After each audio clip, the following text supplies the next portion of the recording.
Assalamualaikum warahmatullahi. Bismillahirrahmanirrahim. Alhamdulillahirabbil alamin.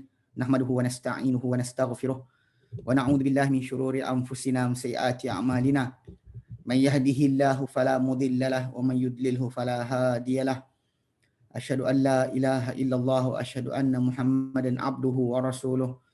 Allahumma salli ala Muhammad wa ala ali Muhammad kama sallaita ala Ibrahim wa ala ali Ibrahim wa barik ala Muhammad wa ala ali Muhammad kama barakta ala Ibrahim wa ala ali Ibrahim fil alamin innaka Hamidum Majid.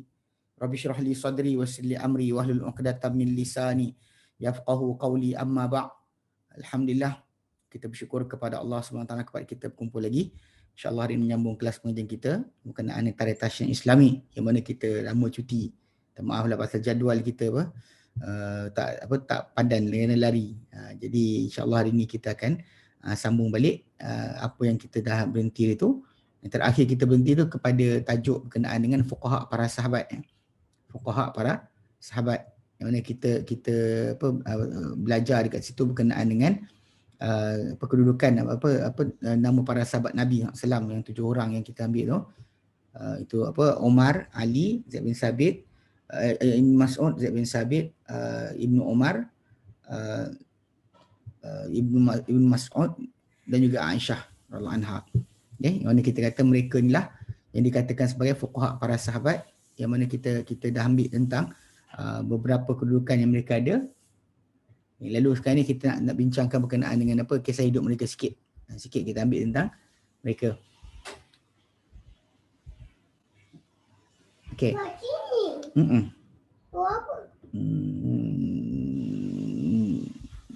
Okey. Baik. Okey, jadi hari tu last kali kita berhenti, kita ambil tentang Umar bin Khattab radhiyallahu anhu. Umar bin Khattab radhiyallahu anhu. Yang mana kita ambil berkenaan dengan kisah hidup dia sikit, keturunan dia dan sebagainya.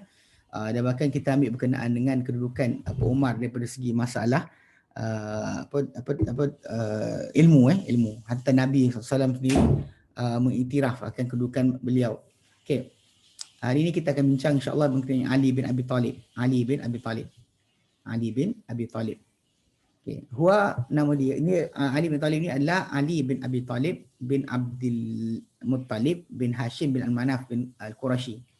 Maksudnya dia dengan Nabi SAW sepupu sebab Abu Talib ni adik-beradik kepada Abdullah.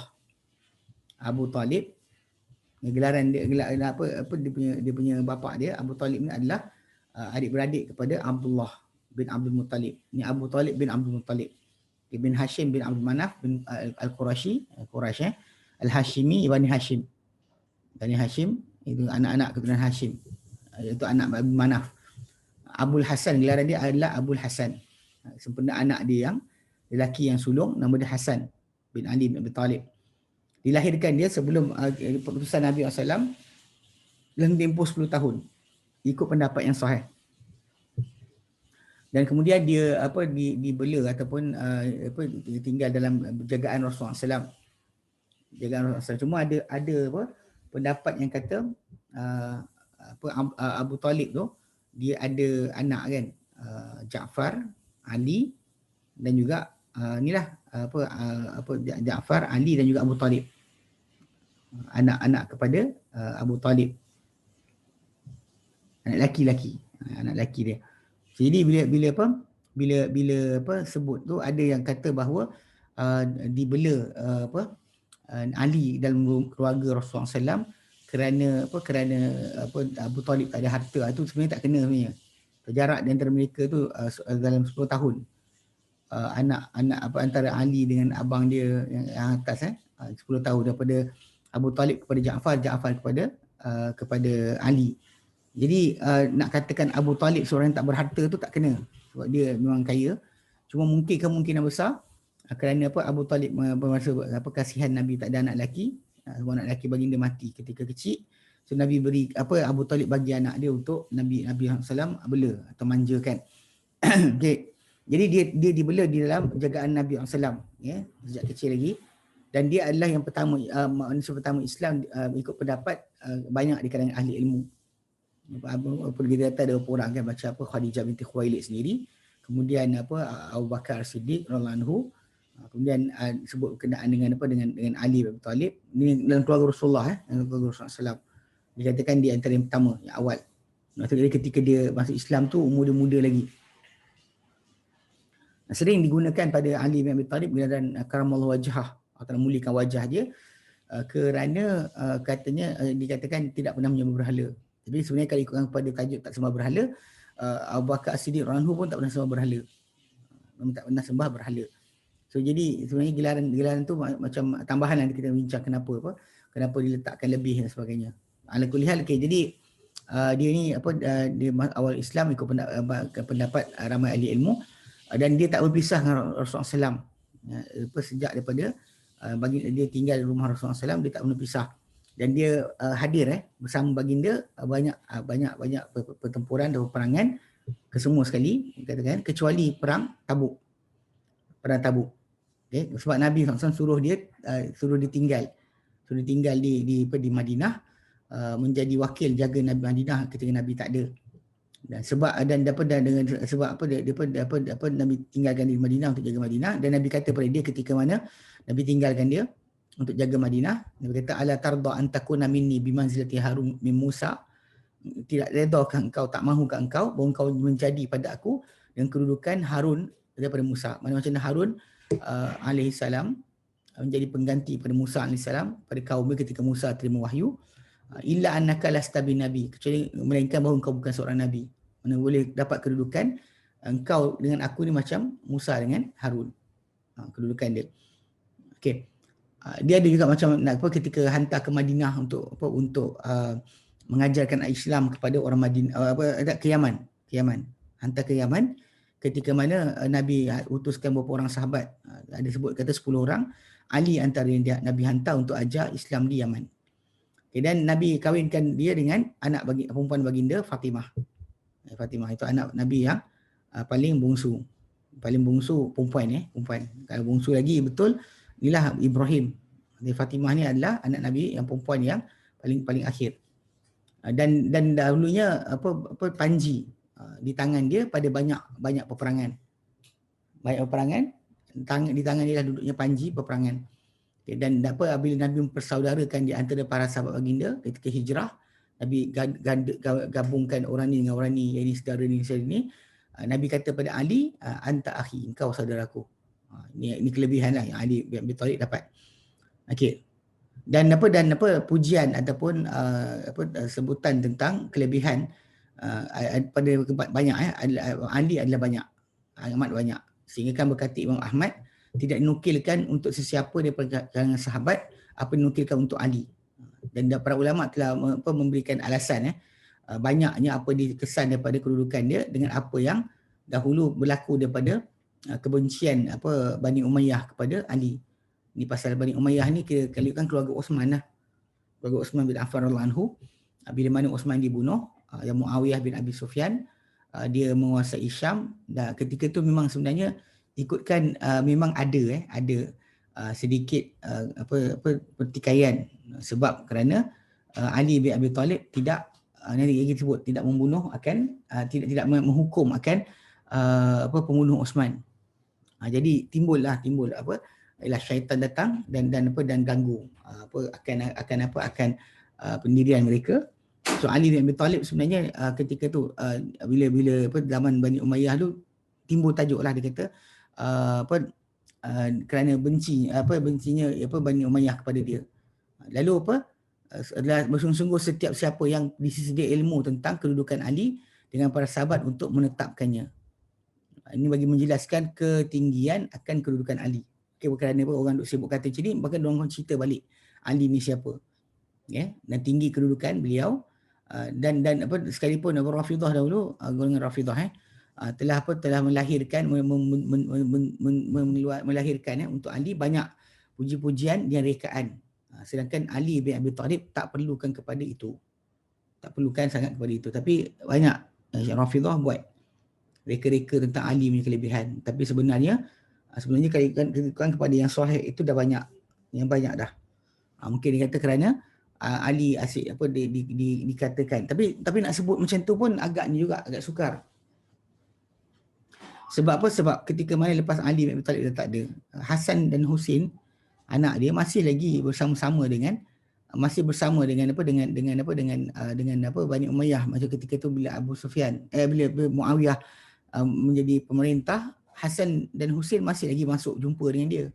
Bahkan tiap-tiap tahun ketika hari perayaan dan sebagainya, Hasan dan Husin akan terima hadiah daripada Muawiyah. Ini yang kita kata ini yang kita kata riwayat itu sahih tentang dia datang jumpa.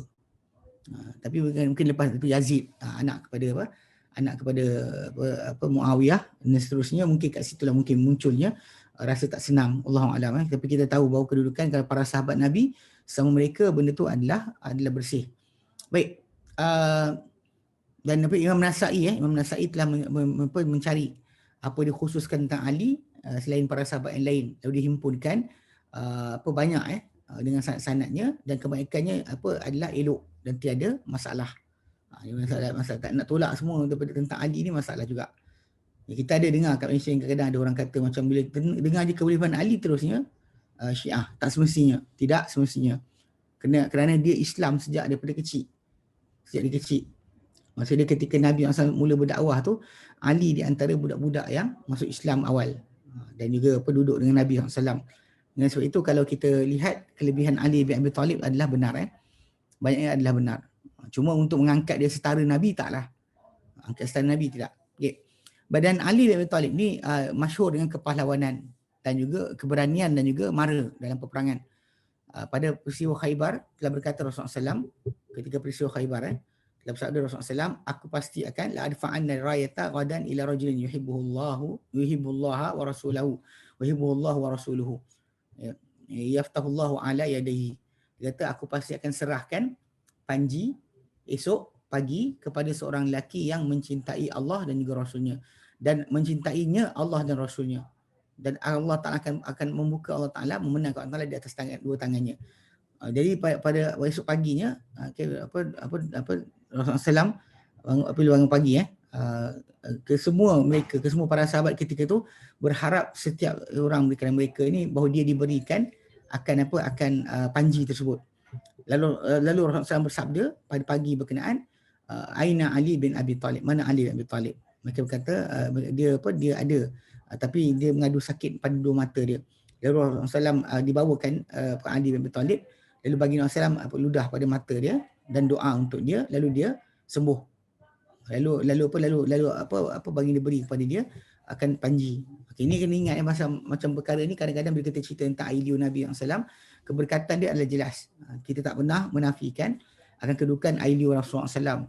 Badan baginda, tubuh baginda memang berkat hidup dan mati. Namun begitu bila kita bawa kepada manusia biasa, maka benda tu tak kenalah.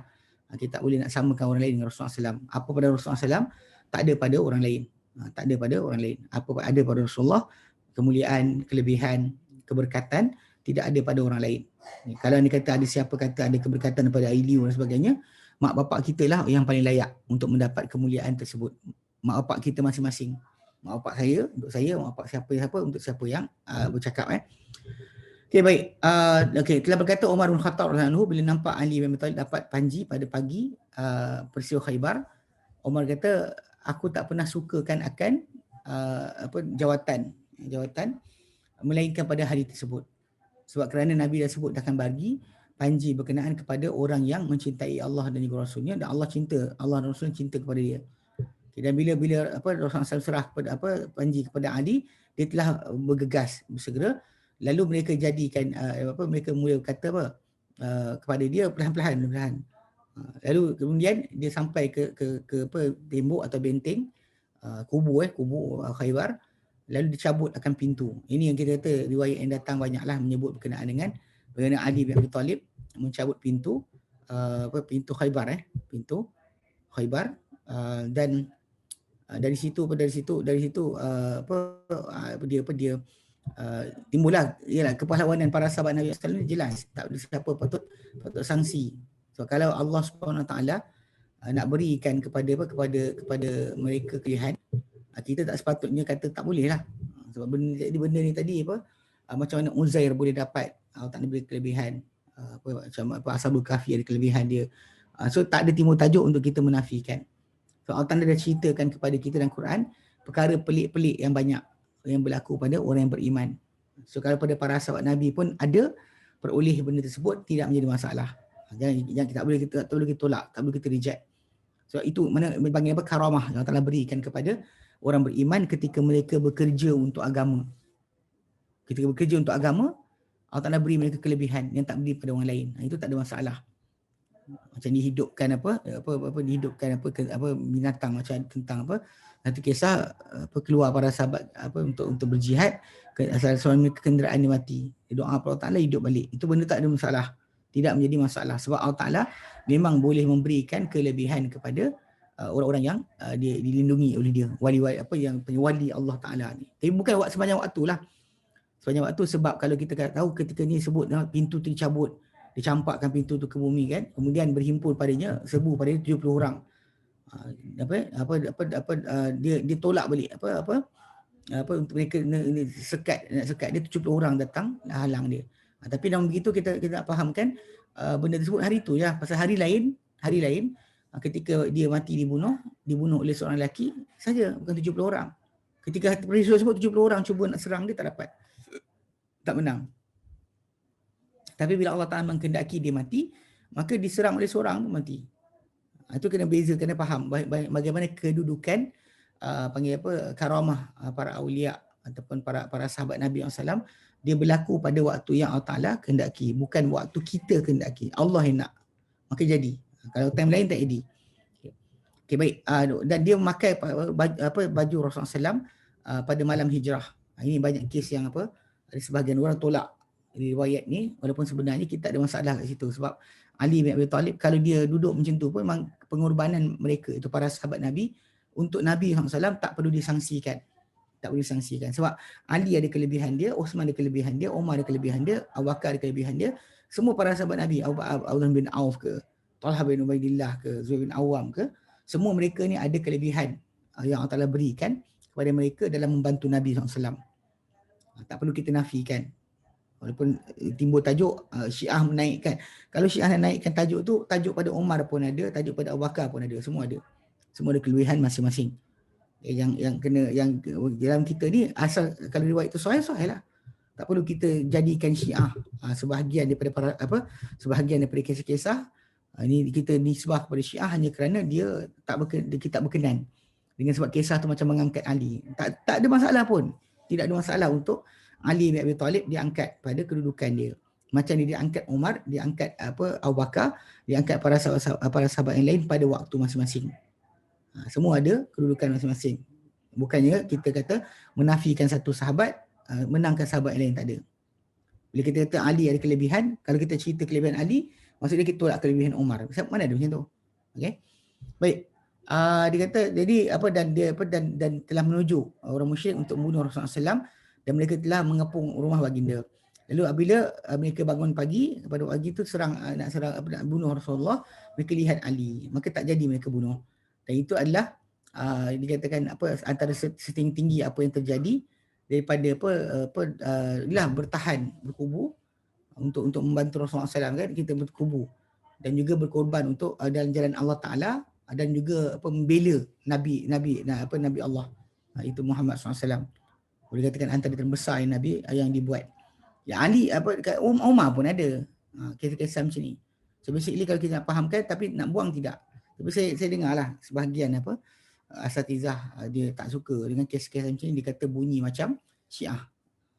Lebih Ali itu tak ada masalah. Tajuk dia riwayat tu sahih ke tidak je.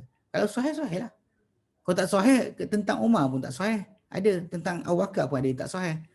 Sekarang yang kita nak pegangkan masalah kesahihan riwayat, bukan masalah bunyi dia sedap ke tidak.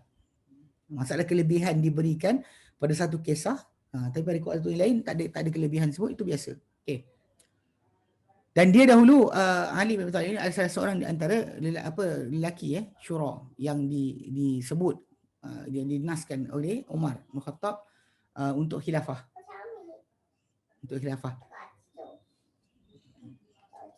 Okey. Lalu ditawarkan kepadanya oleh Abdurrahman bin Auf dengan syarat. Disyaratkan beberapa syarat. Lalu Ali bin Abi Talib dia tolak beberapa syarat daripada yang diletakkan Abdurrahman bin Auf. Sebab Abdurrahman bin Auf menjadi ketua kumpulan tersebut. Kan dia Abdurrahman bin Auf, Ali bin Abi Talib, Utsman bin Affan, Talha bin Ubaidillah, Zubair bin Awam. Seorang lagi Muaz bin Jabal. Bukan Muaz bin Jabal. Muaz bin Jabal mati dah awal. Seorang lagi siapa? Sa'id bin Waqqas kot. Dia 6 orang. 6 orang yang Umar letakkan sebagai apa? Sebagai apa? Tempat untuk syura, pemilihan pemimpin untuk selepas daripada Umar mati. Umar bin Khattab lepas dia ditikam oleh Abu Lu'lu'ah Al-Majusi, Abu Lu'lu'ah tikam dia, dia tak mati terus. Dia ambil masa 3 hari sebelum mati. Jadi bila sedang tempoh berkenaan, dia sempat minta kepada Aisyah radhiyallahu anha izin untuk ditanam dalam bilik Aisyah. Kemudian antaranya juga dia sempat untuk memberikan arahan kepada 6 orang para sahabat Nabi untuk berhimpun dan juga memilih pemimpin di antara mereka dalam tempoh 3 hari. Dan bahkan kalau 3 hari tak ada keputusan, Umar letak depan pintu kemah tu seorang inilah pembunuh untuk bunuh semua sekali. Kalau dia kata mereka tak boleh setuju dengan seorang pemerintah. Pasal mungkin Umar nampak bahawa mereka semua ni ada pengaruh masing-masing. So Umar bimbang kalau dia kata mereka tak boleh taat, maka pengaruh orang ikut pengaruh mereka pun akan tak taat juga. Ini konsep yang kita faham yang berlaku. Jadi Umar bin Khattab letakkan syarat tersebut. Jadi dalam keadaan tadi Abdurrahman bin Auf dia jadi ketua untuk perbincangan. Umar tak bagi anak dia, walaupun ada orang minta anak Umar, Ibnu Umar, Abdullah bin Umar untuk masuk sekali. Tapi tak ni, Umar letakkan 6 orang saja. Jadi yang banyak orang menyangka bahawa inilah model yang terbaik untuk pelantikan ataupun model yang sah. Model yang sah untuk pelantikan pemerintah. Walaupun sebenarnya macam kita pernah terangkan berkali-kali, dalam Islam pemerintah tu naik dengan cara apa sekalipun, ia adalah sah. Kan? Adalah sah, bukannya perlukan kepada satu model saja. Sebab ketika pelantikan para khulafa' Rashidun, memang semuanya berbeza-beza. Maksudnya macam mana Abu Bakar terlantik, macam mana Umar terlantik, macam mana Ali Uthman terlantik, macam kisahlah. Dan kemudian terlantiknya Ali pun berbeza.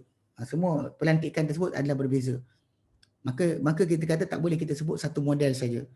So kalau kita kata dilantik dengan cara pesanan ataupun wasiat pun betul, kalau dilantik dengan cara apa sekalipun. Cuma zaman kita sekarang ni banyak orang kata ni demokrasi kan. Demokrasi ni kita tak mesti wajib ikut cara demokrasi. Tapi alhamdulillah lah, kita sekarang alhamdulillah makin nyata kepada masyarakat yang memerintah negara sebenarnya adalah agung ataupun sultan atau raja.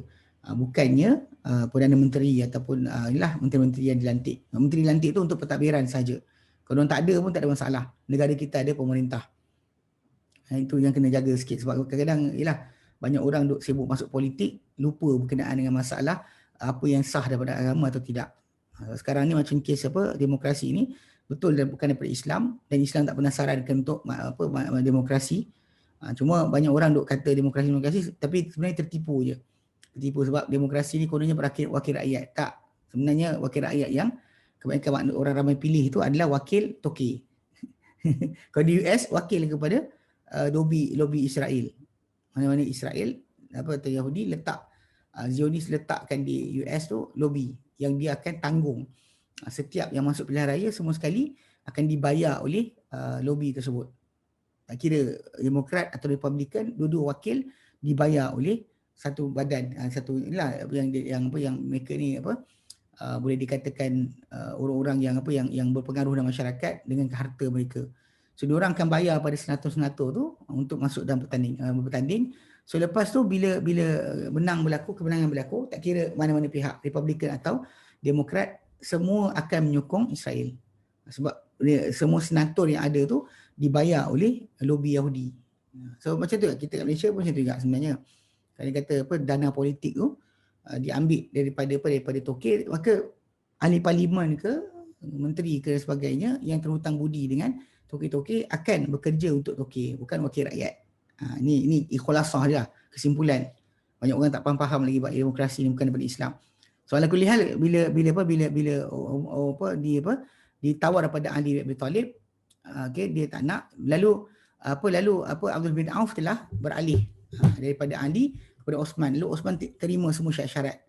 Lalu dikuasakanlah, diperwalikan kan Osman, dan menyerah kepada keputusan tersebut Ali, dan dia telah bai'ah Osman. Osman telah bai'ah, dibai'ah oleh Ali sendiri pun. Lalu bila dibunuh Osman bin Affan radhiyallahu anhu, dalam bai'ahnya bai'ah Ali orang ramai. Cuma yang disebut kat sini masalah asalnya yang mula-mula mencetuskan untuk paksa Ali ambil jawatan adalah orang-orang bunuh Osman. Ini problem yang masalah yang menjadi tajuk dia. Ali nak jaga maslahah umat. Tapi namun begitu ia menjadi fitnah kepada lain. Sebab bila orang ramai datang kan Osman bin Affan dibunuh, ingatkan kali kita ribas balik. Okay, Osman bin Affan dibunuh ketika mana tahun ke-35 Hijrah bulan Zulhijjah. Orang ramai pergi tunaikan haji. Lalu Osman bin Affan radhiyallahu anhu dibunuh di Madinah, dan bila sebaik lepas Osman dibunuh, pembunuh Osman tu paksa Ali untuk ambil jawatan. Tapi yang jadi masalah dia bila orang Madinah yang pergi haji sampai Madinah tengok Osman nanti dibunuh, Ali jadi khalifah. Dia jadi macam mainan syaitan lah. Sebab tu apa benda-benda yang mencetuskan akan sebarang konflik dan sebagainya dielakkan langsung. Islam hatta mengumpat pun tak dibenarkan. Kita untuk menjaga persaudaraan, tak boleh kita buruk sangka dan sebagainya, sebab benda tu semua sekali akan membawa kepada permusuhan. Ini macam contoh macam kes yang berlaku pada Osman, pada Ali dan Ali bin Talib ni. Ini antara jalan yang dibawa oleh syaitan untuk syaitan berjaya untuk lagakan mereka. Okey. Jadi kemudian terjadilah berlaku bangkitnya sekumpulan dengan para sahabat macam Talha bin Ubaidillah, Zubair bin Awam, Aisyah dalam menuntut darah Osman. Okey, dan berlakulah kejadian peristiwa Jamal, perang Jamal, dipanggil perang Jamal adalah kerana unta yang dinaiki oleh Aisyah radhiyallahu anha. Jamal tu unta yang dipangkas kakinya empat-empat dan kemudian cuba dibunuh, dan Ali bin Abi Talib mempertahankan Aisyah radhiyallahu anha. Walaupun Aisyah datang dari tentera satu lagi. Tapi bila berlaku ada cubaan untuk membunuh Aisyah radhiyallahu anha, maka Ali bin Abi Talib mempertahankan. Kemudian dihantar Aisyah balik ke Mekah. Gunakan adik Aisyah nama Muhammad bin Abi Bakar yang lahir pada tahun pada Hajjatul Wada'. Ketika haji yang terakhir Nabi SAW, the first and the last haji Nabi. Nabi SAW ketika tu ini terakhir, Abu Bakar dapat anak dia ketika itu nama Muhammad Abu Bakrin, kira adik Aisyah lain. Dan adik Aisyah ni dia antara orang yang termasuk dalam tentera yang cuba bunuh Osman. Bila Ali dilantik, dia bersama Ali lah, dan Ali suruh dia hantar Aisyah radhiyallahu anha balik ke Mekah. Okay, jadi berlakulah perang Jamal. Kemudian berlaku perang Siffin. Ini antara tentera Muawiyah dengan tentera Ali bin Abi Talib. Yang asalnya mereka tak nak perang tapi akhirnya bertempur juga. Kemudian berlakulah di mana Muawiyah menuntut untuk supaya diperhakimkan di antara mereka.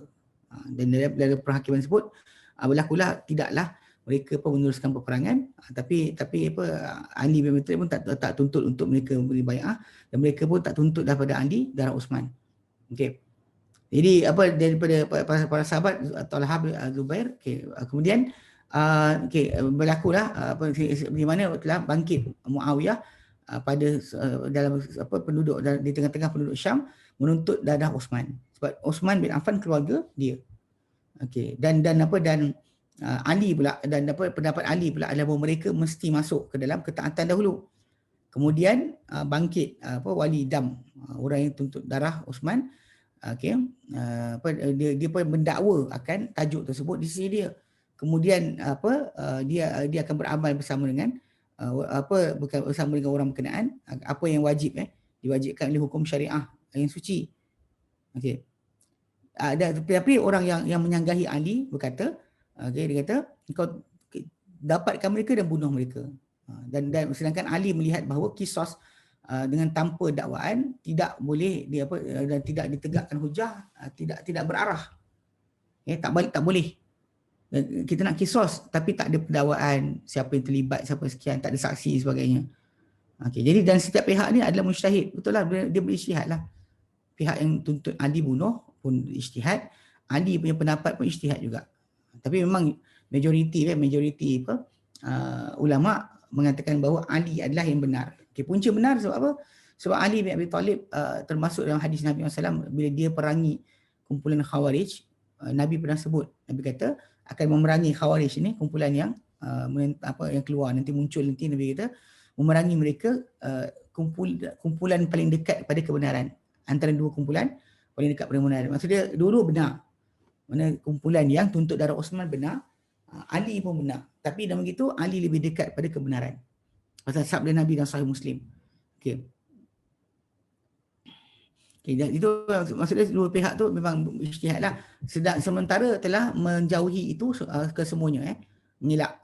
Macam Ibnu Umar dan sebagainya, banyak para sahabat lain menjauhi itu sekumpulan dengan para sahabat dan mereka tak masuk dalam sedikit pun daripada pertempuran.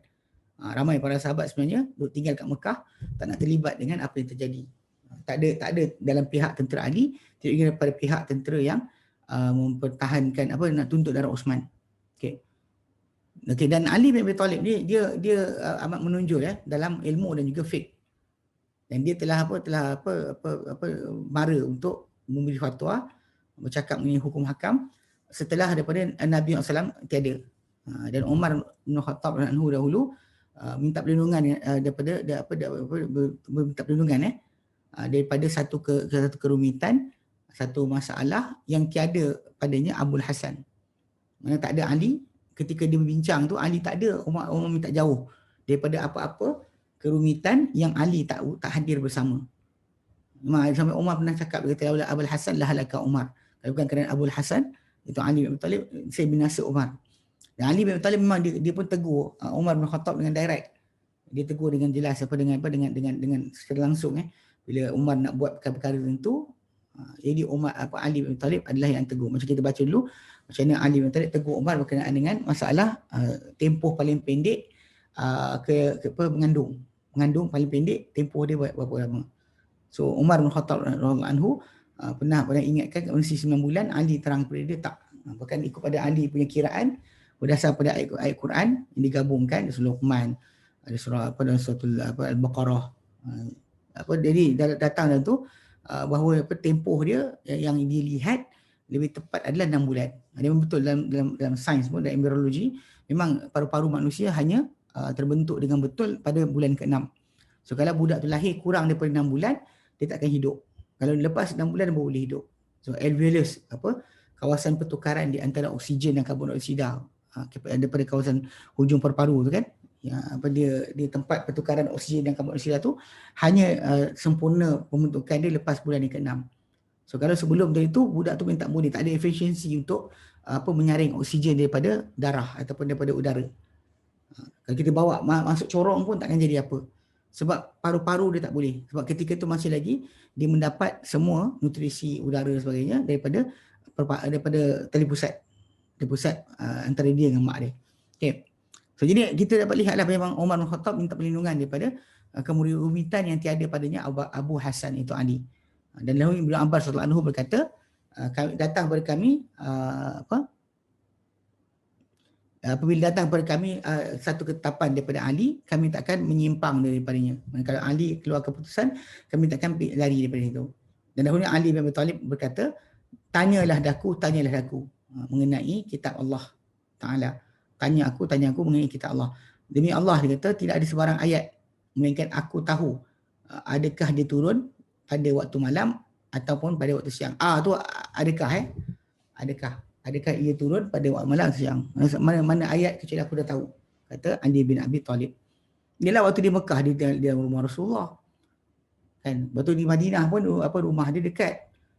Pasal dia jadi menantu Rasulullah SAW. So di rumah dia dekat. Dia tahu dia jadi kita kata kedudukan dia adalah amat rapat dengan Rasulullah SAW. Sebab tu kenapa ilmu yang diperolehi juga adalah bentuk sedemikian. Nanti Ibn Mas'ud pun tajuk yang sama. Okay.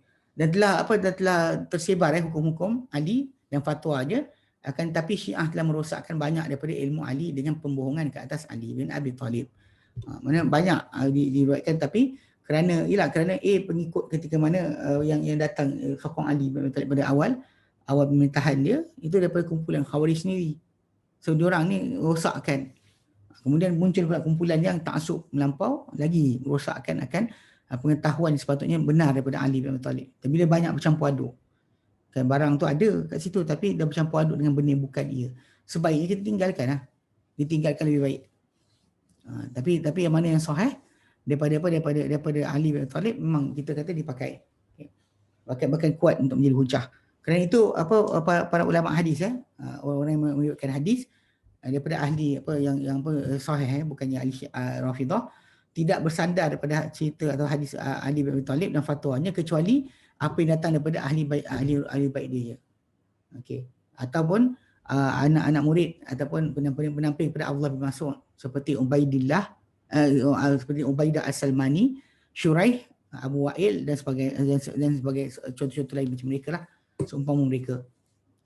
Abdullah bin Mas'ud punya anak murid seperti Ubaidah Al-Salmani, Syuraih yang jadi hakim tu, hakim buta tu, dan juga Abu Wa'il. Ada lain lah seumpama mereka.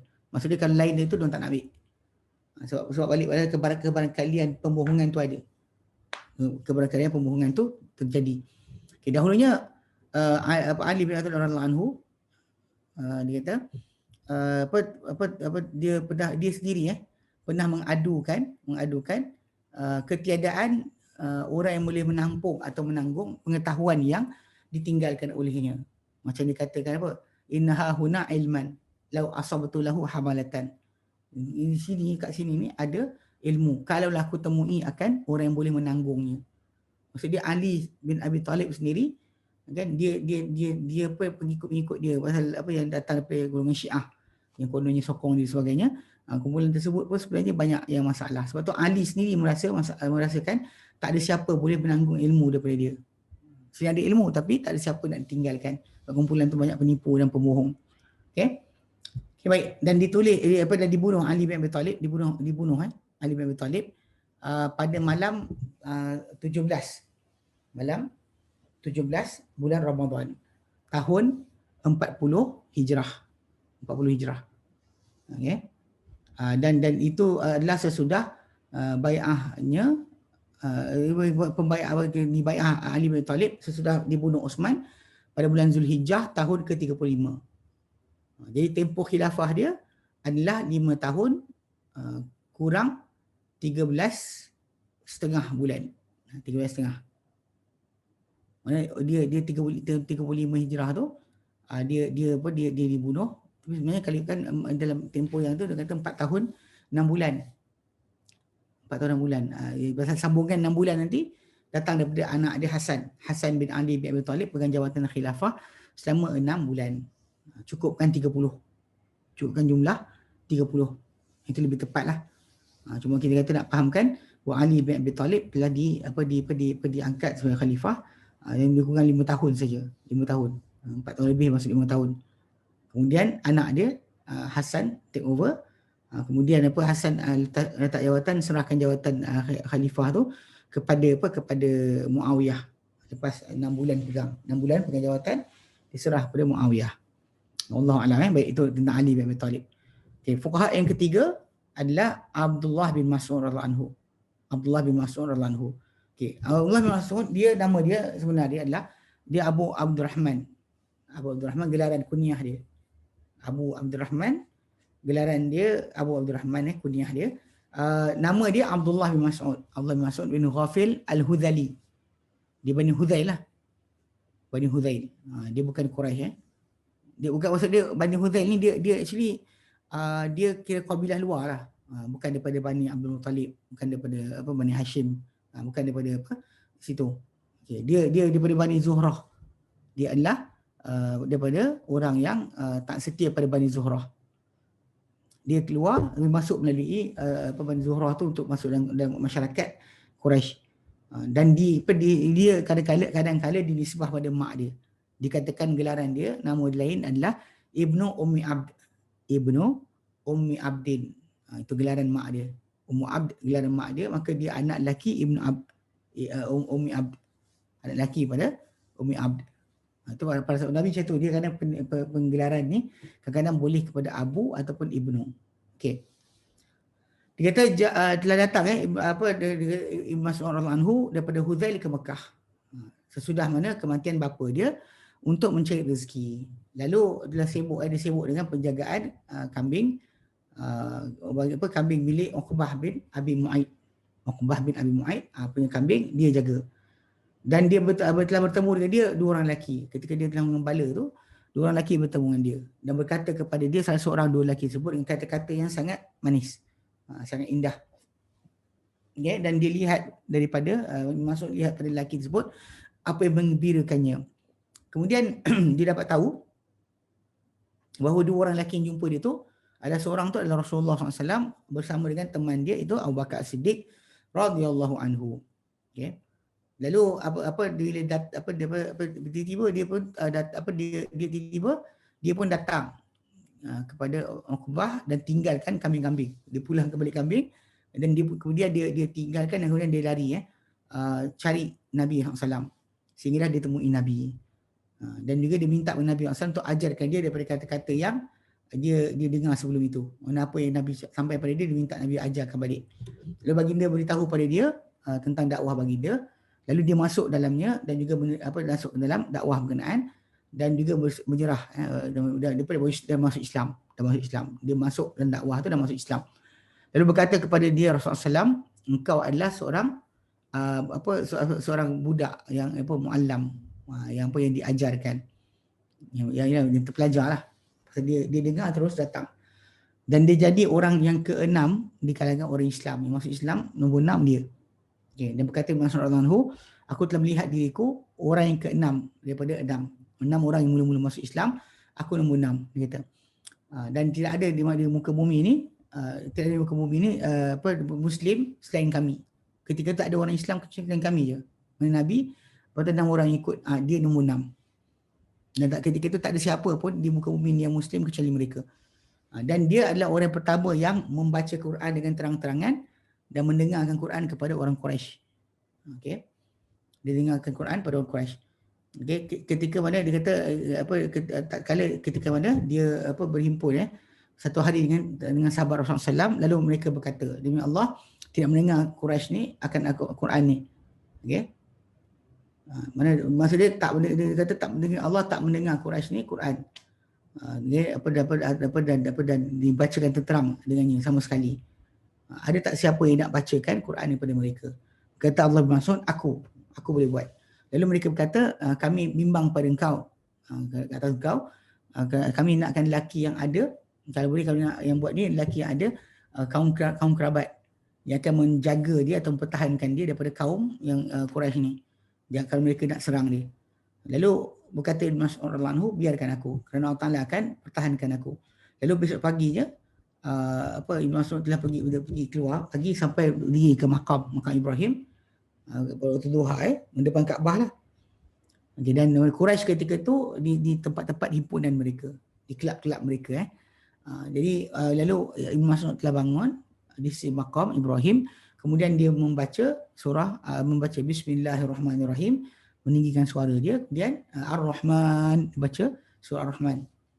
Lalu dia menghadap kepada orang Quraisy dengan baca Quran. Lalu mereka pun telah berhimpun untuk menyerang dia sambil berkata apa yang dikehendaki oleh Ibnu Abd. Apa yang Ibnu Abd nak buat? Dia kata dia ni sedang membaca sebahagian apa yang dibawa oleh Muhammad. Dan mereka bangun kepada dia dan juga mereka mula memukul dia, wajah dia, dan dia pula berterusan membaca Al-Quran. Baca Al-Quran sehinggalah sampai sampai apa yang Allah Ta'ala kehendaki untuk sampai ke peringkat yang betul stop.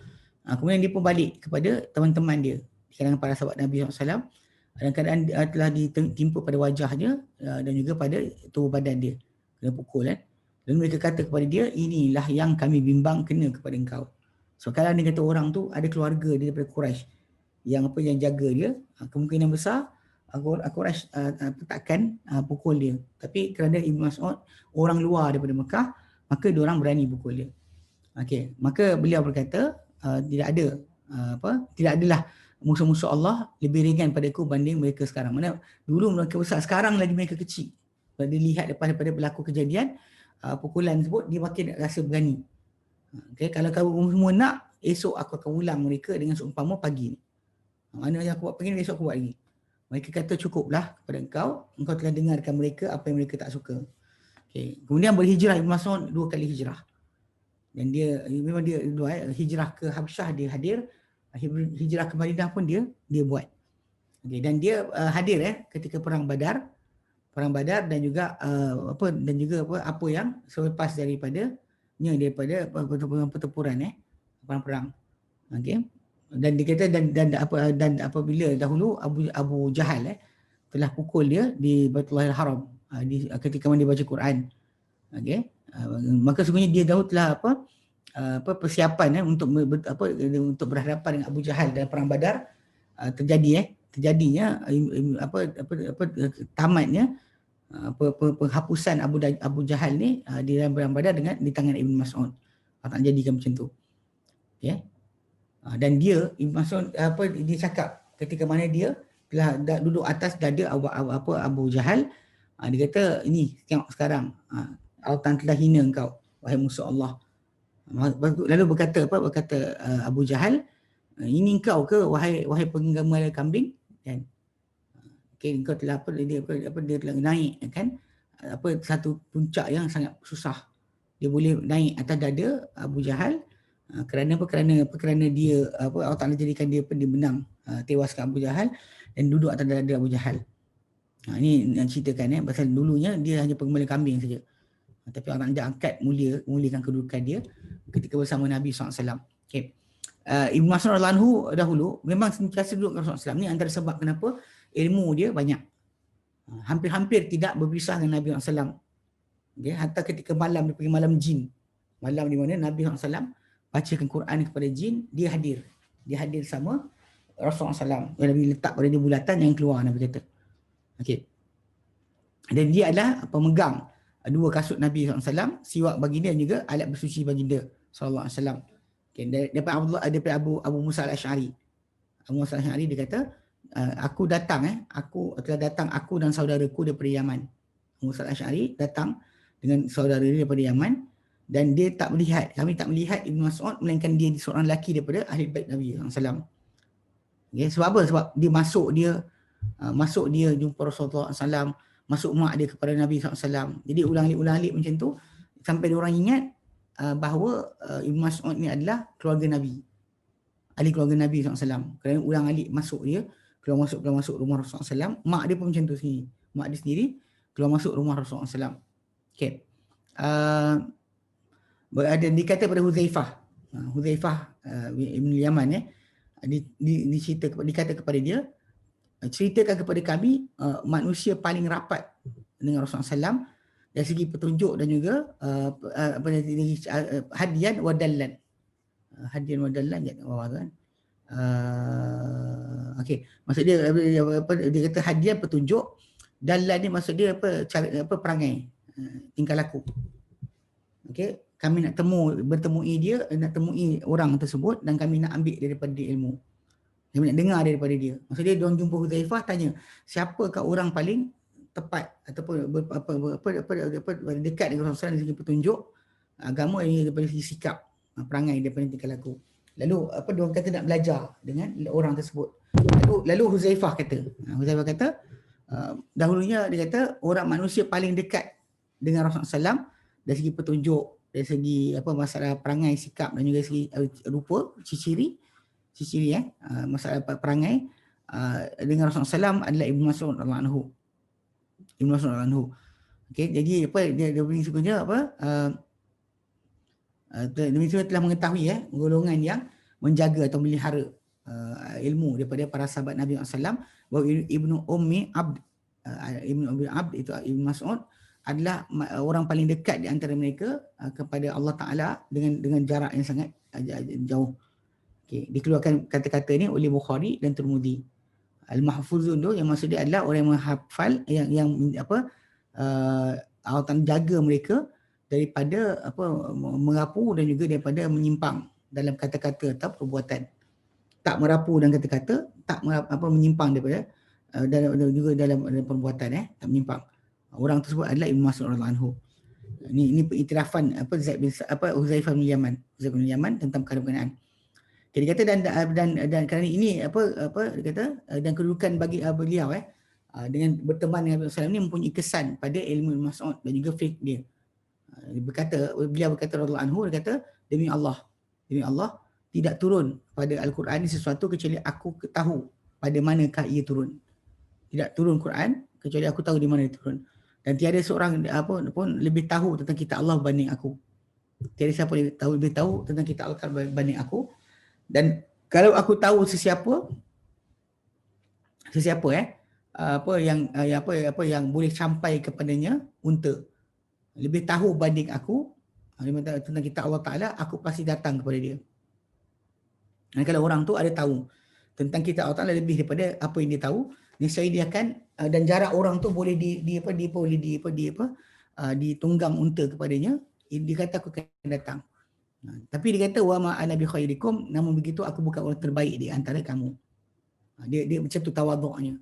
Kalau kita dah ada gelaran kan, paling tahu tentang kitab Allah Ta'ala, tak tengok orang lain dah kan. Dan dia dahulu Ibn Mas'ud pernah berkata, aku ambil daripada mulut Rasulullah SAW 70 surah dia terima direct daripada mulut Rasulullah SAW. Rasulullah baca pada dia dan dia ambil. Demikian diriwayatkan itu oleh Bukhari, Muslim dan Nasa'i. Okay, dan dahulunya Zaid bin Wahab. Ini salah seorang tabi'in. Dia tahu kuntu jalis, aku dulu duduk di sisi Umar. Lalu dia telah menghadap kepada Abdullah bin Mas'ud, lalu dia mendekat kepadanya. Lalu dia tumpukan kepada dia peluk dia, kemudian dia bercakap dengan Ibn Mas'ud sesuatu. Kemudian Ibn Mas'ud pun pergilah. Lalu Umar kata, ini adalah karung kecil yang dipenuhi dengan ilmu. Dia sebut tentang Ibn Mas'ud. Karung uncang kecil yang dipenuhi kunif dipenuhi dengan ilmu. Dan dulunya Abdullah bin Buraidah berkata tentang firman Allah Ta'ala dalam Quran dan surah Muhammad ayat yang ke-16. Ayat 16 tentang ayat yang turun daripada tentang ayat 16 surah Muhammad atau surah Qital, bila tentang cerita tentang orang munafik. Allah Ta'ala ceritakan tentang munafik, hatta idza kharaju min indika qalu lil ladina utul ilma madza qala anifa. Sehinggalah bila mereka keluar daripada sisi engkau, mereka tak beri tumpu perhatian ketika engkau bercakap. Tapi bila mereka keluar, mereka kata kepada orang diberikan ilmu, apakah yang dia itu Muhammad kata tadi. Dan orang yang diberikan ilmu yang dimaksudkan tu kata Abdullah bin Buraidah adalah Ibnu Mas'ud radhiyallahu anhu. Dia adalah Ibnu Mas'ud radhiyallahu anhu. Okay, dahulunya Uqbah bin Amr telah berkata, aku tak lihat sesiapa lebih tahu tentang apa yang Allah Ta'ala turun kepada Rasulullah SAW, kepada Nabi Muhammad SAW berbanding Abdullah bin Mas'ud. Aku tak lihat sesiapa lebih tahu tentang apa yang Allah Ta'ala turunkan kepada Nabi Muhammad SAW berbanding Abdullah bin Mas'ud. Ya. Dan berkata Abu Musa al-Asy'ari, ya, kalau kau kata itu, ya, kalau kau rasa kecil benda tu. Ya. Dia kata sesungguhnya dahulu dia mendengar ketika kami tak mendengar, dan dia masuk menemui Nabi ketika kami tak masuk. Ya, memang betul lah, pasal dia jadi macam khadam Rasulullah SAW kan, bersama Rasulullah ke sini ke hulu hilir sini, dia banyak benda dia tahu yang orang lain tak tahu. Itu maksud dia. Ya, itu yang katakan oleh Abu Musa al-Asy'ari. Okay, berkata Nabi SAW, bersabda Nabi SAW, ya, Nabi SAW bersabda dalam hadis yang lain, dia kata, man sarrahu an yaqra al-Qur'ana ghaddan kama nazala falyaqra'hu ala qira'ati ibnu ummi abd. Siapa yang mahu suka dia untuk baca Quran secara penuh sebagaimana turun, maka bacalah ia di atas bacaan Ibnu Ummi Abd, Ibnu Mas'ud. Okay. Dan juga baginda bersabda, kalau aku nak menyuruh siapa selain daripada tanpa daripada syura orang Islam, tanpa bertanya pendapat dan sebagainya, aku nak suruh satu benda, aku pasti akan ketuakan, jadikan pemimpin Ibnu Ummi Abd.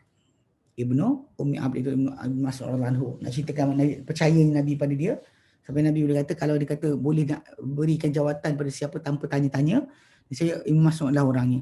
Okay. Dan telah hadir Ibn Mas'ud radhiyallahu anhu penaklukan Syam. Ketika Syam ditakluk, Ibn Mas'ud radhiyallahu anhu hadir. Dan juga dijalankan Umar menyuruh dia pergi ke Kufah untuk ajarkan mereka urusan agama, dan Umar utuskan ke atas Kufah tu Ammar sebagai ketua, Ammar sebagai gubernur, tapi Ibn Mas'ud sebagai yang mengajarkan agama. Dan Umar berkata, sungguhnya mereka berdua ni daripada orang terbaik, orang pilihan di kalangan sahabat-sahabat Muhammad SAW. Maka contohilah mereka berdua. Itu Ammar dan juga Ibn Mas'ud radhiyallahu anhu. Okey. Kemudian Umar telah melantik dia. Melantik bukan Umar, Uthman telah melantik Ibn Mas'ud menjadi amir kepada Kufah. Dan begitu dia telah cabut ataupun lucutkan jawatan sesudah itu. Lepas lantik, lepas tu dia lucutkan. Kemudian dia perintahkan kembali ke Madinah. Diperintahkan Ibn Mas'ud balik ke Madinah. Dan dia tak mahu. Tidaklah dia enggan. Dia tak enggan pun. Dan dia kata apa?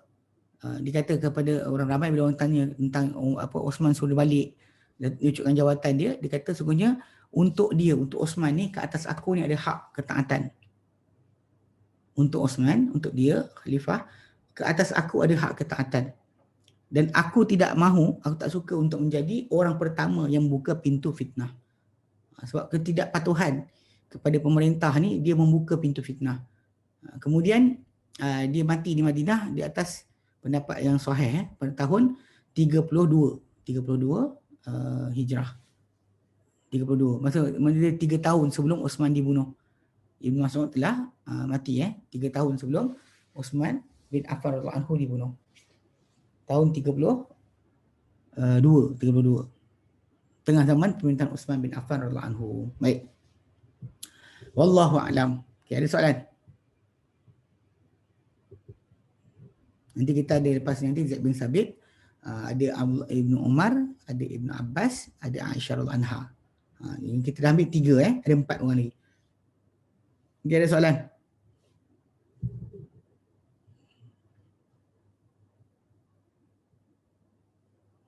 Tak ada?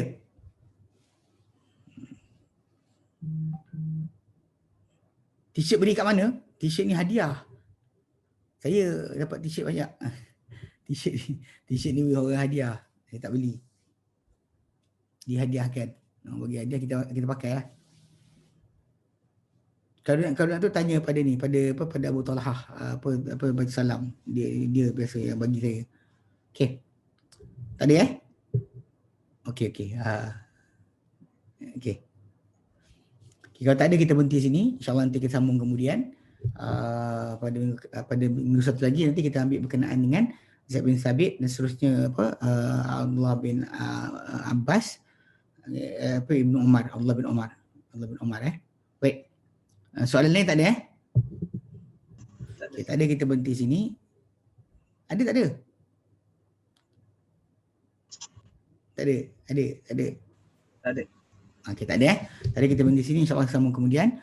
Wallahu a'lam. Wa sallallahu ala sayyidina Muhammad wa sallam. Alhamdulillahirabbil alamin. Alhamdulillah. Assalamualaikum warahmatullahi wabarakatuh.